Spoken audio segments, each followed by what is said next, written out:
भगवंतांनी अर्जुनाला मोहाच्या चिखलातून किंवा मोहाच्या घनदाट अरण्यातून बाहेर काढण्यासाठी एक गोष्ट सांगितली होती की तू मोह म्हणजे जी आसक्ती आहे त्या आसक्तीचा त्याग कर.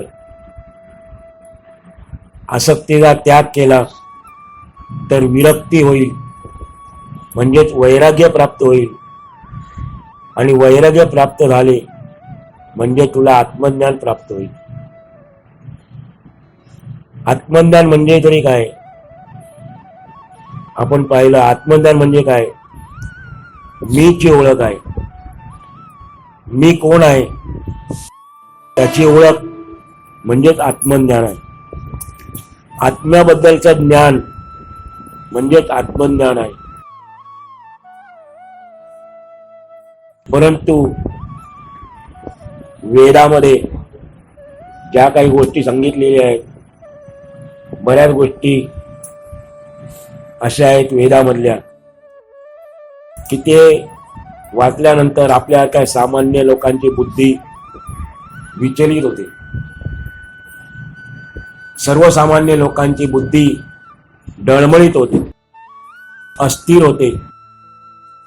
आणि म्हणून तशी होऊ नये याच्याकरता भगवान आपल्याला पुढच्या श्लोकातून सांगतात आहेत की जर आपली बुद्धी भगवंताच्या ठिकाणी स्थिर झाली, वेदातील वाक्याने सिद्धांताने जर अस्थिर झाली नाही, तर आपल्याला समाधी योग साधता येतो. आपल्याला योग स्थिती साधता येते. आपण आज जो श्लोक अभ्यास करणार आहे 53वा, त्यामध्ये भगवान हे सांगू इच्छितात अर्जुनाला. श्लोक क्रमांक आहे 53. आपण त्याचा उच्चार करतोय. श्रुती विप्रतिपन्ना ते, श्रुती विप्रतिपन्ना ते, यदा स्थास्यति निश्चला, यदा स्थास्यति निश्चला. श्रुति विप्रतिपन्ना ते, श्रुति विप्रतिपन्ना ते, यदा स्थास्यति निश्चला, यदा स्थास्यति निश्चला. पूर्ण ऐकूया आपण. श्रुती विप्रतिपन्ना ते, यदा स्थास्यति निश्चला, श्रुति विप्रतिपन्ना ते, यदा स्थास्यति निश्चला. पुढची ओळ. समाधावचला बुद्धिस, समाधावचला बुद्धिस, तदा योगमवाप्स्यसि, तदा योगमवाप्स्यसि, तदा योगमवाप्स्यसि. समाधावचला बुद्धिस, तदा योगमवाप्स्यसि. समाधावचला बुद्धिस, तदा योगमवाप्स्यसि. आपण दोन्ही ओळी ऐकूया. श्रुति विप्रतिपन्ना ते, यदा स्थास्यति निश्चला, वचला समाधावचला बुद्धीस तदा योगमवाप्स्यसि. पहिला शब्द आहे श्रुती विप्रतिपन्ना. त्यामध्ये श्रुती वेगळा शब्द आहे आणि विप्रतिपन्ना वेगळा शब्द आहे. श्रुतीचा अर्थ आहे वेद. श्रुतीचा अर्थ आहे वेद किंवा वेदातील सिद्धांत. पुढे शब्द आहे विप्रतिपन्ना. विप्रतिपन्ना म्हणजे विचलित न झालेली. विचलित न झालेली, अस्थिर न झालेली. विप्रतिपन्नाचा अर्थ लक्षात घ्या. विचलित न झालेली, अस्थिर न झालेली. पुढे शब्द आहे ते म्हणजे तुझी. यदा म्हणजे जेव्हा. यदाचा अर्थ आहे जेव्हा. स्थास्यति. स्थास्यति म्हणजे स्थिर राहील, टिकून राहील, निश्चल राहील, चलबिचल होणार नाही, विचलित होणार नाही. पुढचा शब्द आहे निश्चला म्हणजे स्थिरपणाने. स्थिरपणाने टिकून राहील अशा त्या दोन शब्दांचा अर्थ. निश्चला स्थास्यति म्हणजे स्थिरपणाने टिकून राहील. दुसऱ्यामध्ये जाऊया आपण. समाधा वचला. इकडे दोन शब्द आहेत, समाधौ आणि अचला. समाधौचा अर्थ लक्षात घ्या, परमात्म्याचे ठिकाणी. समाधौचा अर्थ आहे परमात्म्याचे स्वरूपी. अचला पुढचा शब्द आहे अचला. आणि आपण आता पाहिला निश्चला. दोन्ही एकाच अर्थाचे शब्द आहेत. अ म्हणजे नाही आणि नि म्हणजे पण नाही. त्यामुळे अचला आणि निश्चला दोन्हीचे अर्थ एकच आहे. स्थिर म्हणजे विचलित न होणारी, न डगमगणारी, टिकून राहणारी. कोण? तर बुद्धी ही. बुद्धी म्हणजे बुद्धी. तदा वर शब्द आला होता यदा म्हणजे जेव्हा, तदा म्हणजे तेव्हा, किंवा यदाचा अर्थ ज्यावेळी, मग तदाचा अर्थ त्यावेळी. पुढच्या शब्दात पण दोन शब्द आहेत. योगम वापससी मध्ये दोन शब्द आहेत. योगम. योगम म्हणजे समत्वरूप योग, जो आपण पाहतोय 3-4 श्लोकांमध्ये सांगतात. समत्वरूप योग, निष्काम कर्मयोग, बुद्धीची समानता, मनाचा समतोलपणा. आणि याचं नाव आपण पाहिलं काल आत्मज्ञान. आणि शेवटचा शब्द आहे अवाप्स्यसी म्हणजे तू प्राप्त होशील. बघूया काय सांगतात भगवान अर्जुनाला. ते म्हणतात, हे अर्जुना, जेव्हा तुझी वेदांच्या सिद्धांताने बुद्धी किंवा चित्त, दोन्ही चालू शकते, वेदांच्या सिद्धांताने तुझे चित्त किंवा तुझी बुद्धी विचलित होणार नाही, डळमळीत होणार नाही, तेव्हा त्यावेळी ती परमात्म्याचे स्वरूपी स्थिर राहील, अचल राहील.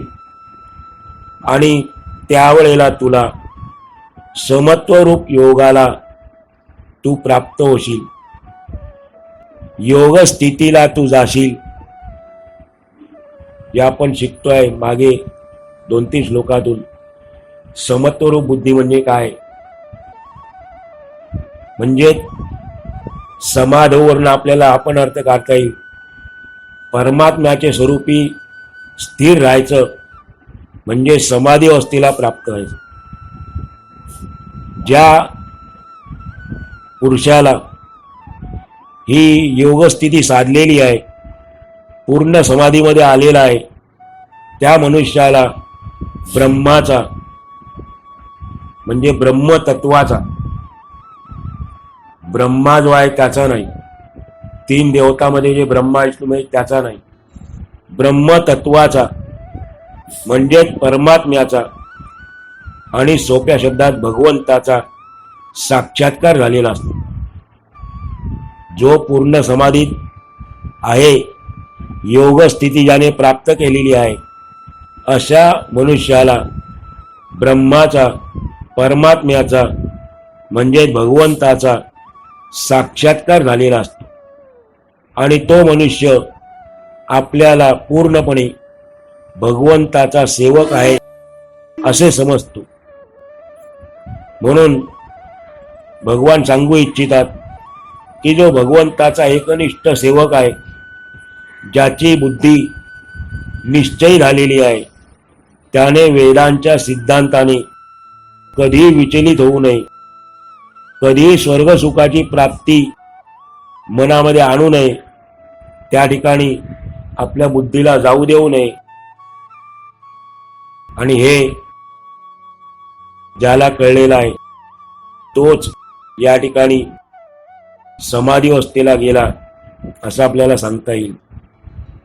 तर भगवंतांनी सांगितलं अर्जुनाला की तू देखील अशा रीतीने तुझी बुद्धी कुठल्याही प्रकारच्या वेदांच्या सिद्धांताने तळमळीत होऊ देऊ नको, तर तुझी बुद्धी परमात्म्याचे स्वरूपी स्थिर कर, म्हणजे तू समत्वरूप योगाला प्राप्त होशील. तो हा जो श्लोक आहे हा देखील आपल्याला एक वेगळा अर्थ सांगून जातो. या आपण कशा रीतीने आत्मज्ञान प्राप्त करून द्यायचं आहे, आपल्या बुद्धीला जराही विचलित होऊ द्यायचं नाही. त्याचा एकदा पुनरुच्चार करूया. श्लोक क्रमांक 53. श्रुती प्रतिपन्ना ते यदा स्थास्यति निश्चला समाधावचला बुद्धिस् तदा योगमवाप्स्यसि. पुढचा श्लोक 54. अर्जुन उवाच स्थितप्रज्ञस्य का भाषा स्थितप्रज्ञस्य का भाषा समाधिस्थस्य केशव समाधिस्थस्य केशव. पूर्ण ओळ ऐकूया आपण. स्थितप्रज्ञस्य का भाषा समाधिस्थस्य केशव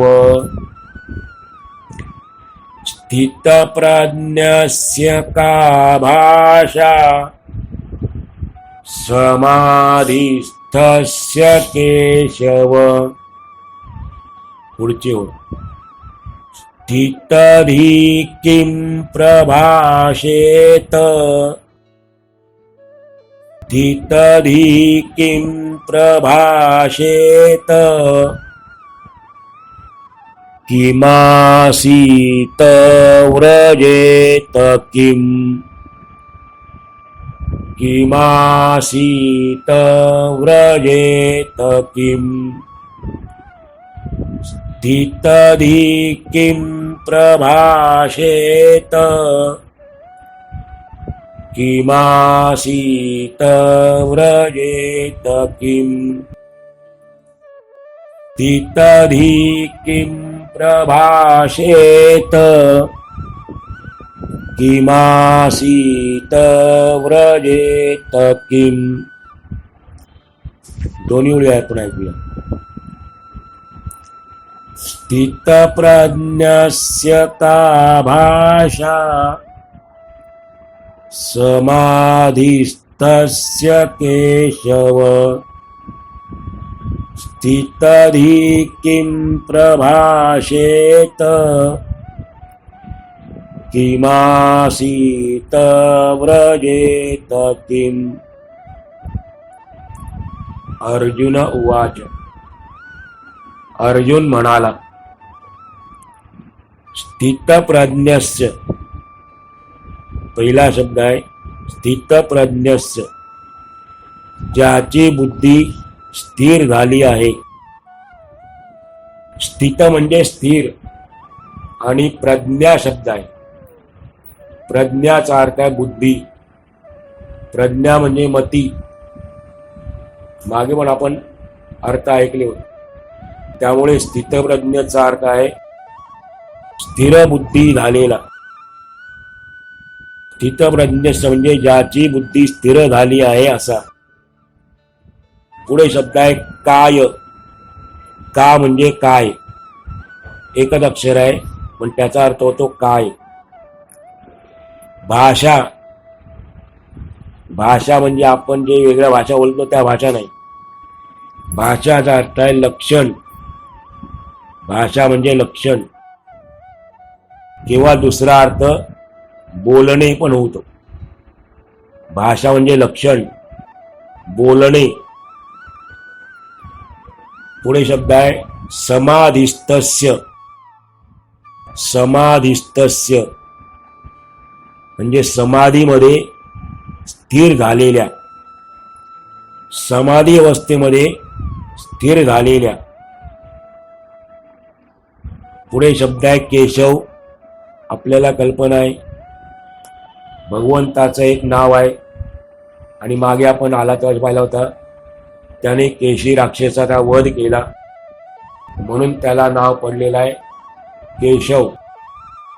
अनेक दैत्यांचा त्याने वध केलेला आहे.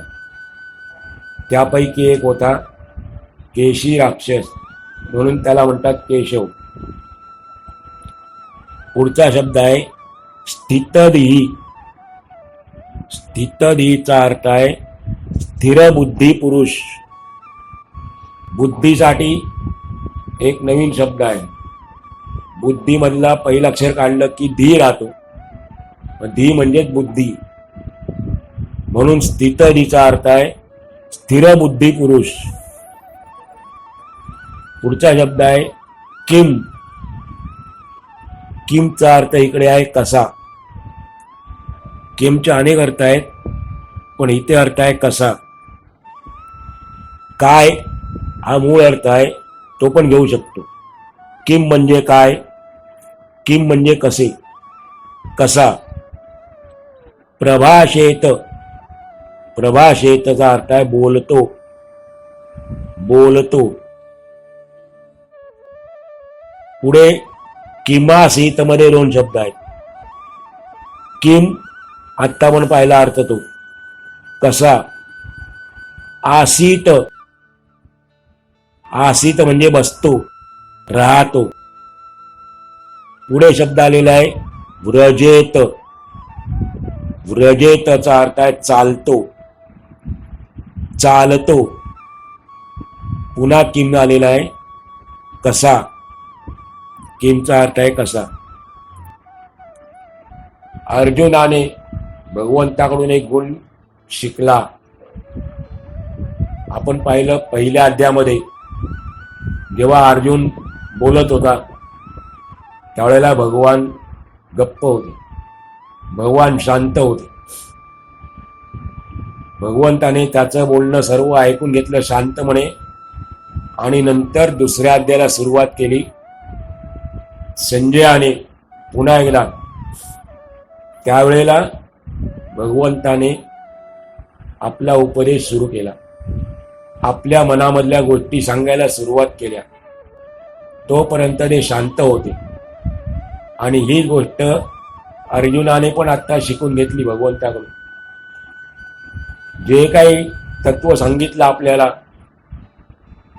म्हणजेच अर्जुनाला भगवंताने, ते सर्व तत्व त्याने श्लोक क्रमांक 11 पासून आत्ता या श्लोक क्रमांक 53 पर्यंत सर्व तत्व त्याने स्थिर बुद्धीने जाणून घेतली, लक्षपूर्वक ऐकून घेतली. आणि मग त्याने आपल्या मनातला प्रश्न विचारायला सुरुवात केला. हा प्रश्न विचारलेला आहे भगवंताला अर्जुनाने. कोणाचंही म्हणणं जे आहे, समोरच्याचं म्हणणं पहिल्यांदा आपण ऐकून घ्यायचं शांतपणे. त्यानंतर आपल्या बुद्धीला ते पटेल की नाही, पटतंय की नाही, ते तर्काच्या बुद्धीवर घासून घ्यायचं, तर्क लावायचा. कारण आपण पाहिलं मागे की मनुष्याला भगवंताने जे 2 महत्वाची देणगी दिलेली आहे, बुद्धी दिलेली आहे, जी इतर प्राण्यांना नाही. म्हणून आपण प्रत्येकाचं म्हणणं जे आहे तर्कबुद्धीला घासून घ्यायचं आणि मग आपले मत मांडायचं असतं. आज भगवंताला अर्जुन विचारतो आहे, लक्षण आपण पाहिली आत्मज्ञानी मनुष्याची, समाधी अवस्थेमध्ये गेलेल्या मनुष्याची. मग अर्जुनाला प्रश्न पडला म्हणून तो विचारतो, हे केशवा, समाधीमध्ये स्थिर झालेल्या अखंड समाधी सुखामध्ये आनंद घेणाऱ्या ब्रह्मज्ञानामध्ये, ब्रह्मानंदामध्ये जो अखंड रममान झालेला आहे, ज्याची बुद्धी त्यामध्ये निमग्न झालेली आहे,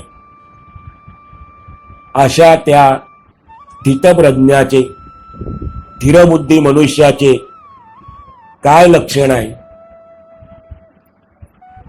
आम्ही त्याला कसं ओळखायचं? भगवंताला विचारतो आहे. लक्षणचा अर्थ काय? लक्षणचा अर्थ ओळखण्याची खूण. जसा एखादा आजार आहे, एखाद्या व्यक्तीला झाला, आपण आता सध्याच्या परिस्थितीमध्ये आहोत, जर त्याला ते झालं तर त्याची काय लक्षणं आहेत? अमुक अमुक ही लक्षण आहे. मी सांगत नाही, आपला तो विषय नाही, पण सर्वांना माहीत आहे की एखादा आजार झाला कसं ओळखायचं?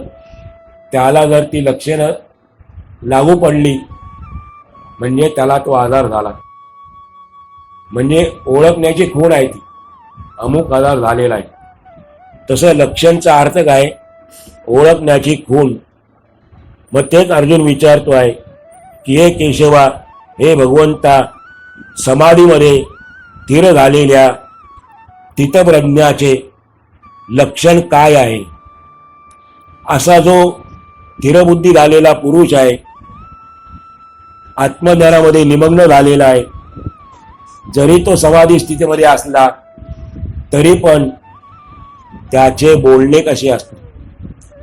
तो बोलतो कसा? तो राहतो कसा? तो बसतो कसा? तो चालतो कसा? प्रश्न अर्जुनाच्या मनातले आपल्याला पडले नसतील, पण अर्जुनाला पडले. काय काय प्रश्न आहेत बघा. पहिली गोष्ट म्हणजे त्या मनुष्याला कसं ओळखायचं? ओळखण्याची खूण काय?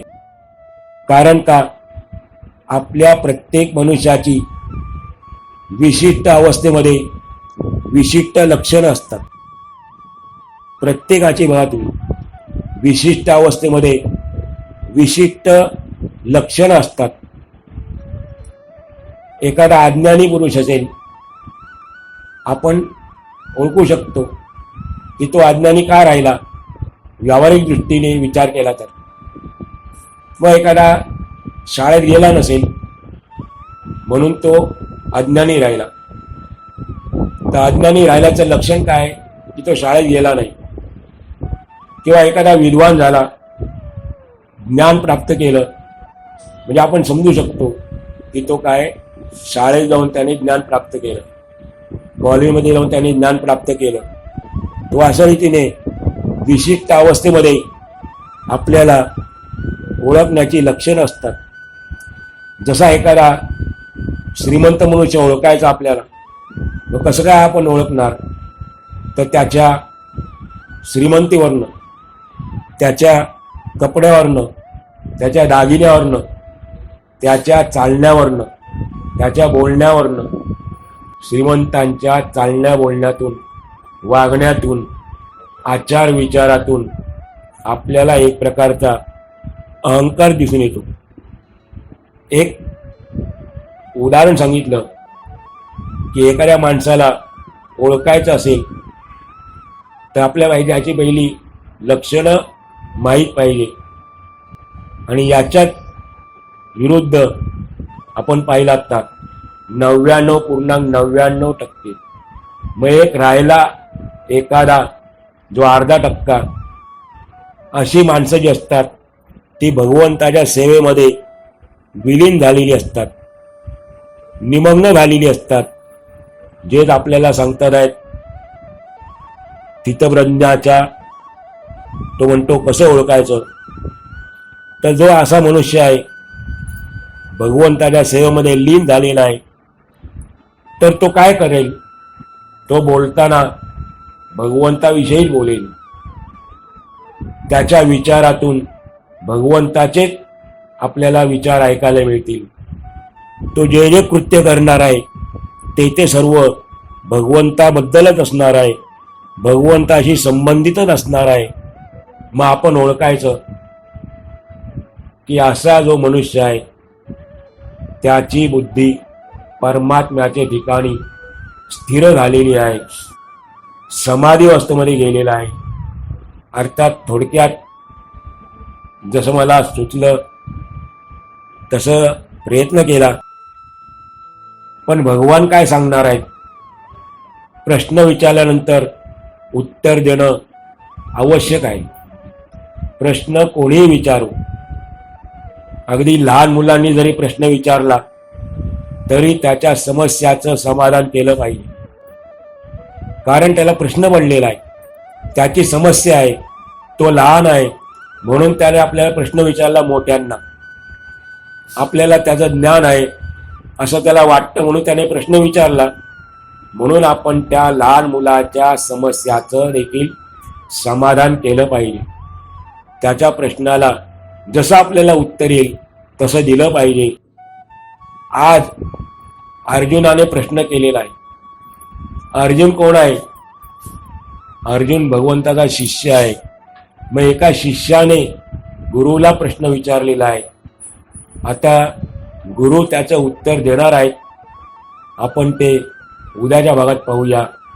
या स्थितप्रज्ञाची लक्षणं भगवान काय सांगतात, या समस्याचं, या प्रश्नाचं भगवान निश्चित समाधान करतील. आज आपण जे 2 श्लोक शिकलो त्याची उधळणी करूया आणि उद्या भगवंताकडून उत्तर घेऊया. सांगा मला भगवान, आम्हाला पण त्या अवस्थेला जायचं आहे, पण ते कसं जायचं, तो मार्ग कोणता, ती लक्षणं काय, आम्ही पण ते आमच्या अंगामध्ये बाळगण्याचा प्रयत्न करूया. तो आजचे 2 श्लोक 53 आणि 54 त्याची उधळणी करूया. श्रुती प्रतिपन्ना ते यदा स्थास्यति निश्चला समाधावचला बुद्धिस् तदा योगमवाप्स्यसि. अर्जुन उवाच स्थितप्रज्ञस्य का भाषा समाधिस्थस्य केशव. स्थितधि किं प्रभाषेत किमासीत व्रजेत किम्. हरि ओम.